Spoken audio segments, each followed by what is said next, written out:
Building a 5-star PC? That's easy. All you have to have is money.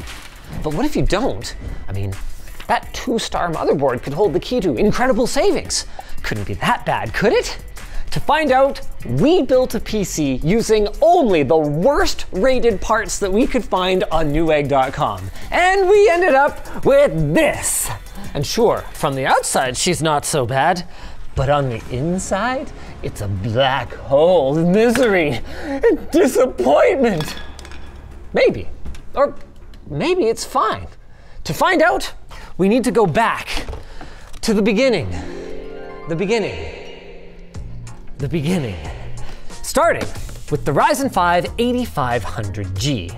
AMD never sent these out to reviewers for evaluation, and if our experience with it is anything to go by, that's probably for good reason. You see, the compromises that AMD made on this chip are a lot, especially if you consider the not very low $180 price.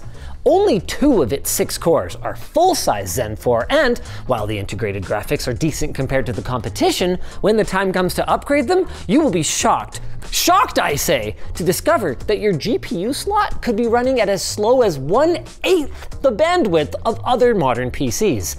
And it gets even worse. Modern storage drives can end up with their bandwidth cut, and depending who you believe, this chip might only support single-channel memory. Who does AMD imagine this thing is for? Maybe you're building a super power efficient PC but can't afford the better balanced 8600G? Well, I urge you, theoretical customer, let's name you Grover. Please wait for a sale on something else, or consider the Intel 14100 with a discrete GPU, or almost literally anything else. This truly is the worst current chip. So, in it goes into our motherboard. That is, after we look at this message from our sponsor. Acronis. Arm your IT department with centrally managed protection against cyber threats and with backup and recovery capabilities with Acronis Cyber Protect. Check out their easy-to-use all-in-one solution using the link in the video description.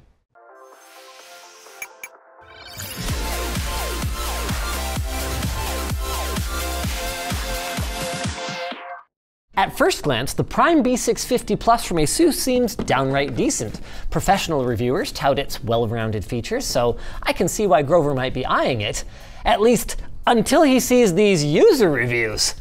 And guys, I know, 3 stars doesn't necessarily mean something is garbage. I mean, we could have found a 1-star motherboard if we looked hard enough, but we felt that it was best to limit our search to products that had more than just a handful of reviews.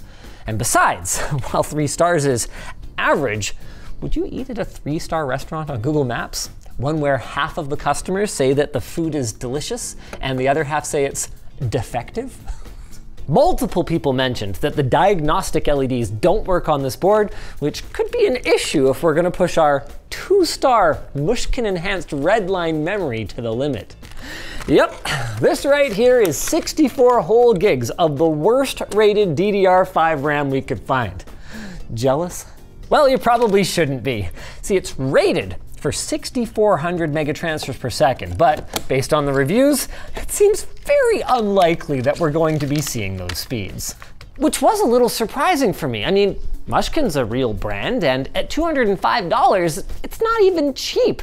So with so many other options at the same price, why would Grover choose these ones? Oh, speaking of price, how much was the motherboard? $180. $180. I mean, that seems like a... God, motherboards have gotten expensive. This is a B650 board. Yep, that's not even a top tier one. Well, at least our storage was cheap. That's right, folks. Just $40 for the SATA ADATA Premier SP580 with a huge 120 billion bytes of storage, which is, what, enough for Windows and 1 game? Let's see what the people have to say about this one. Dead, defective. Oh, here's a 5-star review. Wait, blue screens, but he's not sure it's because of the SSD? That is a super weird thing to mention in a 5-star review for a product. And things aren't looking much better for SSD number 2. We bought another junk SSD? I mean, at least the Team Group GX2 has the potential to be more useful thanks to its 2 terabyte capacity, but again, that's only if it stays functional. You know what's hard to screw up these days though? A case. But you know who managed it? B-Gears. The B-Vigor managed to get only 2.9 stars. The question for me is, why? There's a lot to like here. Tempered glass side panel. You fooled my trap. This came untaped at the bottom. And so when you picked it up, it just fell out. It was shrink wrapped. And then they thought that was a good idea, I guess. What, they never taped the box? No, and so twice people picked it up and it just flew out the bottom. Oh, so the tempered glass side panel could be a bug, not a feature if you're gonna drop it on the floor. Increased airflow. Also, the photos make this case look like fans are included, and actually make it look pretty sick in general, but in person, it looks more ill than sick. The glass isn't held in place by anything. There's no little nubbins, no little groove to put it in or anything like that. Where would you even put front 120mm fans in this case? It straight up doesn't have the mounts for them. I remember we looked at the pictures of this in script review. Do you have a picture? Sure. It does, there is no fans in the front of the picture. I thought there were. No. No, they just kind of strategically take the picture so it kind of seems like it. Yep. You could definitely infer that RGB is coming from fans on the inside. And the bottom too. Like where would the RGB here be coming from? Yeah, that's a straight up lie. There is no RGB coming through there. Realistically though, aside from feeling a little deceived, there's nothing inherently wrong with the case. That is, as long as I don't want to have a ton of airflow. Not only was there nowhere for fans in the front, there's nowhere for air to come into the case. But that seems like a problem for future Linus. Is this like really unstable? This is really easy to tip over compared to most cases. It's so light and it's so narrow. Anyway, we weren't able to find a particularly low-rated cooler, so we're gonna throw the stock cooler on here. I can't say the same, however, for our fans. If the reviews of these Z3 Pros from Montech are anything to go by, I have very high expectations for them. That is to say, I expect they will make a high amount of noise. I don't want to keep harping on the case, but there is absolutely nowhere to cable manage the cables for these fans or the 8-pin EPS connector for the motherboard. So good luck, David. Okay. That's why I strategically took the rear fan. These fans literally are mashed up against the VRM cooler of this motherboard. This is a really tight case. Moving on to our power supply, you may recall that Gigabyte was under fire, pun intended, for setting the overpower protection and overcurrent protection on these units too high, meaning that under heavy load, some spectacular failures took place, some of which took other components with them. Gigabyte ultimately did offer replacements and they fixed the issue in their newer units, but it's clear from the reviews on this thing that the reputational damage was done. And honestly, I'm kind of surprised that they didn't just relaunch this as a new SKU to move away from the 240 one-star reviews that are on this power supply. While we were wiring it up, we found some serious problems with this case. There's only one spot to mount a 2.5-inch drive, down here in the bottom. Every other hole is not properly aligned, so I don't know, I guess our other SSD just goes here. But hey, it's got correctly spaced tabs and screw holes for 5.25-inch optical drives, 3 of them, even though there would be nowhere for them to slide into. I love this thing. Also, if you have the top fan installed, there is no way to install an 8-pin power connector on the top of this board. That might not be an issue with every board, but it's definitely an issue with this one. I could rip the clip off. Do it! I need a knife. Okay, nice. Wow, this cable management is awful. And it's not about to get any better. At least it won't get much worse. Our Sparkle EcoArc A310 4GB GPU does not require an external power connector. Wow! That's one of the best things about it though. It's been our position for a long time that there is a class of GPU that is less graphics processing unit and more display adapter for your PCIe slot. And that's pretty much the story here, unless, like Anonymous, you are a video transcoding enthusiast, where it can offer a pretty good value, not to mention outstandingly low power consumption at just 50 watts. If, like some folks, you buy this and expect to be doing any gaming on it though, you're going to be sorely disappointed, especially with this one that apparently has issues with the cooling fan. Wait. I know I'm interrupting B-roll to talk about the case again, but to put a glass side panel on this, did they literally just take an existing chassis, drill 4 holes in it, thread them, and then put it on? Like, it's got mounting for a regular metal side panel. It's all visible. And if they were gonna just put the holes anywhere anyway, why didn't they make them symmetrical? It took me 3 attempts to put this glass panel on. They couldn't even put the little grommet on the right spot, so there's just a second hole in it. Getting into the rest of the setup, I don't know what's so bad about this monitor. I mean, yeah, it's only 1080p, but 165 hertz, 1 millisecond moving picture response time. 2.8 out of 5 eggs, and mostly comes down to reliability issues. Breaks down after 6 months. Cool. This is a fun one. You've probably seen this desk pad somewhere. In fact, you might have even seen it on our channel before. And the reviews across every marketplace it occupies are bad. But what caught our attention more than anything is the awful seller ratings for it. How is this store given a top-rated status on Newegg if they have so many negative reviews? I mean, 3 stars on 402 reviews ain't good. And it's the packaging that seems to be the primary issue. They apparently fold it instead of rolling it.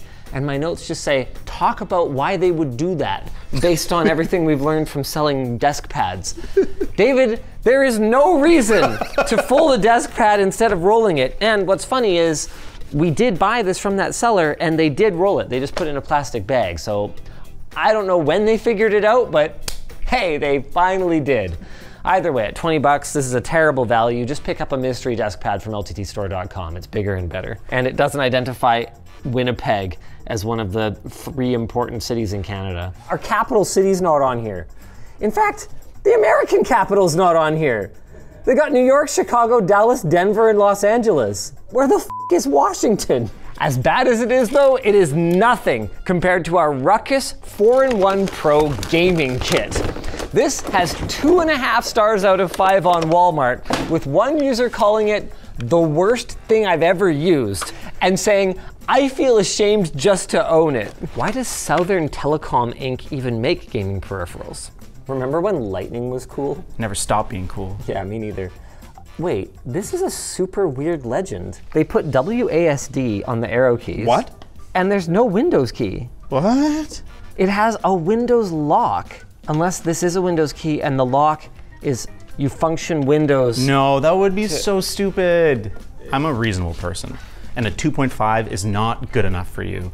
So I got you a 2.6 keyboard, and it's ergonomic. You got 2 sets of peripherals? Just the keyboard. Wow, I'm a reasonable person. Internet and multimedia hotkeys, 3-color illuminated backlight, and split key design. You know what though? I did a lot of my early gaming on an Ergo keyboard. I don't think you know that. Nope. But you accidentally put me back in my element. This is what was missing. Now you're a pro again. Seems serviceable as far as these go, and hey, it's got 2 Windows keys to make up for that last one. You missed the most important upgrade, another mouse pad. Oh good, wow, oh that's what makes it 4-in-1. Nice, and it almost lies flat. This is remarkable. This may be the single worst feeling headset that I have ever touched. Oh, that's pretty Touch bad. the ear cups. What is wrong with these? Why? Also, this driver is It's like literally protruding. right there. You look like a gamer. This is terrible. And in order to justify the molding costs, they have to make thousands of these. Thousands of gamers are experiencing 2.5-star gaming. Hey, those fans actually look pretty cool. Kind of noisy, but that can probably be configured. Don't push a ton of air for how loud they are. I have to be touching the metal to feel any air moving. Huh. I hate these peripherals. Guys, for around $50 or less, the Cooler Master MM712 looks awesome, or the Logitech G305. There's lots of options for great budget keyboards. We're gonna have some suggested peripherals for the same price as what we paid for this garbage, linked in the video description. Decor. Oh, apparently there's decor. And we've limited ourselves to 1 item. And it's 1 star? It's 1 star. Oh, I get. Wait, is that a Mario star with cowboy boots and a cowboy hat? It certainly looks like a Mario star, and I love it so much. Was this poorly rated? No, it's just 1 star. Oh, I get it. All right, thanks, David. Am I supposed to get an output from this? Yes. I mean, I guess it shouldn't really surprise us if the lowest rated PC died. Oh, the RAM. Did I put the RAM in the near slots? I actually did notice that, and I meant to mention it. Wow, what a rookie error. Not that it should matter, it should probably still post, but those aren't the best slots to put the first 2 sticks of memory in. You know what? Other than the fact that the case is a complete piece of crap, I don't hate it. Is that supposed to be color? It looks like it's trying. Maybe. Oh yeah, wait. I didn't see any RGB lead on it. No, it was just a Molex. Dude! There's 2 more leads off of this thing. I think this is actually an RGB LED strip. But no, you can tell, because if you cover some of it, it turns a color. But they didn't install the other leads. So there's no control, it's just powered. At least the system's posted though. Let's see if we can get Expo enabled. DDR5 6400, I believe. Let's go. My question is whether it's going to be running in dual channel mode. We saw conflicting information about the support for dual or single channel memory on this CPU. It doesn't make any sense to me.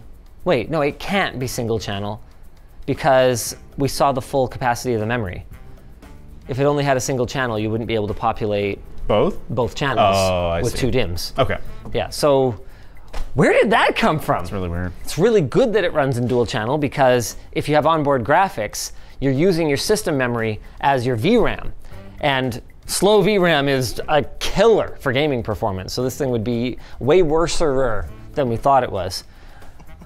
Oh, are we not getting 6400 though? I don't think so. Hey! Oh, but maybe it just rebooted a couple times and went back? No, because it would have prompted us to go into the BIOS. Oh, I think we got full memory speed. Though it's worth noting that that is as much to do with the integrated memory controller on your CPU and your board layout as it is to do with your memory sticks. So, 6,400 megatransfers per second. Whoa! Let's go. This SSD is running at 100% usage just booting up Windows. Oh my God. I want to know how many PCIe lanes my GPU is getting. Not that I think it actually needs a ton of them, but it will tell us if we wanted to put a more powerful GPU in here, whether it would be bottlenecked. And the answer is PCIe Gen 4 by 8 at by 4. Is that a power saving thing? Or is it actually only getting 4 lanes? By the way, this mouse is intolerable. Oh, really? Let's give it a chance. Look. Oh yeah, put it on this quality difference desk pad. maker. You know what? The desk pad's actually helping a fair bit. The included mouse pad has some really high contrast lines on it, and cheap sensors can struggle to track across high contrast lines. We don't even have any M.2 drives installed. No. So it's not like we're using up all the PCIe lanes somewhere else. I think this thing only runs at by 4, unless this Arc GPU only has a by 4 interface. Does it? I thought That's possible. Oh, by 8. It's the GPU that's by 8 running it by 4. Wow. So it wasn't reporting the link speed and the active link speed. It's reporting the capability of the GPU and what the active link speed is. Wow, that sucks. I'm sorry, little buddy. So I haven't actually used HW Info for this very much. I usually use GPU-Z. I don't know why I didn't just download that. But anyway, we figured it out. I can see why people don't like the fan on this GPU. I know I have Furmark running, but still. Now that our system's up and running, it's time to put Grover's black hole build to the test with some famously review-bombed games, starting with Team Fortress 2. Why are they mad at Valve for Team Fortress? There's a bot issue Oh. where any game you join, you just instantly start getting sniped. And I there's just meant nothing you can do. it's still that? Yes. Cool. How old is this game now? Like 15 years old? 2007. 17 years old. Good. You'll get old too. What? You're in secure mode? What does that mean? Oh, Steam just crashed? What is happening right now? What is going It's almost like we built a bad computer on purpose. Yeah.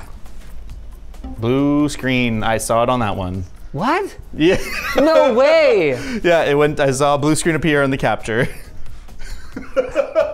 I'm gonna try one more time. Sure. I'm gonna try one more time.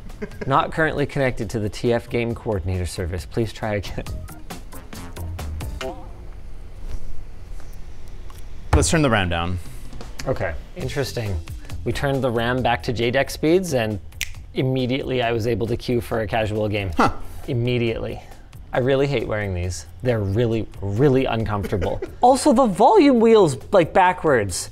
Instead of bringing it towards yourself to turn it up, Yeah. you push away to turn it up. Huh. Who does that? What is happening right now? I guess let's try a different, like join a different game. I can't interact with the game window. Or like, I can't bring it back to focus. Should we just move on to another game? Move on to another game. The game runs. Whatever, we can't see the FPS, but it's getting lots of FPS. It's an ancient game. Our next one is Kerbal Space Program 2 Early Access, which, ooh, I know about this controversy. Basically, they launched Early Access for the sequel to Kerbal Space Program, and then the developer was shut down, which happens sometimes, you know, business decisions, except you can totally still buy this game. It's not done. It's never going to be done. No, don't do that. Don't set it to high? No. Oh. Okay, medium? Low is hard. Got it. I've never actually played Kerbal Space Program. Neither have I. Oh. This really doesn't look that good for what kind of frame rate it's running at. Look at these trees. I have absolutely no idea what I'm doing. Okay, this seems like something. Yeah. Hey, we're above 40 frames. Oh, okay, fuel tank. Okay, cool. Okay, nice. Sure, another fuel tank. Lots of fuel. Okay, Let's see what happens. let's launch it. Woo! 9 frames a second, baby. Let's go! You're going to space. Oh, our parachute is deployed already. We are rocketing into our parachute. Oh God! It's glorious. At a glorious 10 frames per second. Like you'd think it would run out of fuel. Oh yeah, no, we're almost out of fuel. Oh, Here we I go. see. The crash is imminent. This is so slow. All right, I think I've seen it. Yeah. I don't think the crash will be spectacular anyway. Last up, Helldivers 2. 30 frames per second? I'm getting 30 frames per Are you second. getting 30? Look, to be clear, I'm not saying it looks great. I'm just saying that's definitely 30 frames per second. But let's get you on a planet and see what happens. Okay. Pew! It doesn't look terrible for all low. Honestly, man, low on modern games looks not bad. Yeah. All right, I'm a hell diver. Look at me diving. I'm diving to hell. We're running at native render scale. Hey, 310 might not be as bad as we thought it was. That being said, do you want to know the price of this whole system? How much did we pay? $1,025 just for the tower. For that price, you can get a much better system with like a 7600 and like a 6600 GPU. Yeah. You are way better spending your money elsewhere. Yeah. This is a terrible value. Yeah. You know what I want to know? Would we be having a better gaming experience if we didn't buy the ARC 310 at all? Oh, I'm curious about that too. We should try our onboard graphics. Let's do it. Roll. Oh, I think you might have missed it, but that was weird. I don't know if we're going to be gaming on this GPU. Well, first I disabled the ARC in Windows and we moved the HDMI over and the system hard rebooted. Then we booted up just now and the screen came up with the ASUS BIOS splash screen, except there was like green lines everywhere. If only there was some way we could have predicted that this would happen. You know, I've always wondered, like, who's buying these low-rated parts? Who is our hypothetical Grover? Like, obviously you're budget conscious, but you're anxious about the risk of buying used computer parts. Maybe you shop based on word of mouth or brand name rather than like looking at reviews. Like, I get it. Reviews can be manipulated, so maybe you don't trust them, which is fair enough, especially with overly positive reviews, but I think it's clear from this exercise that if you ignore online reviews completely, you do so at your peril.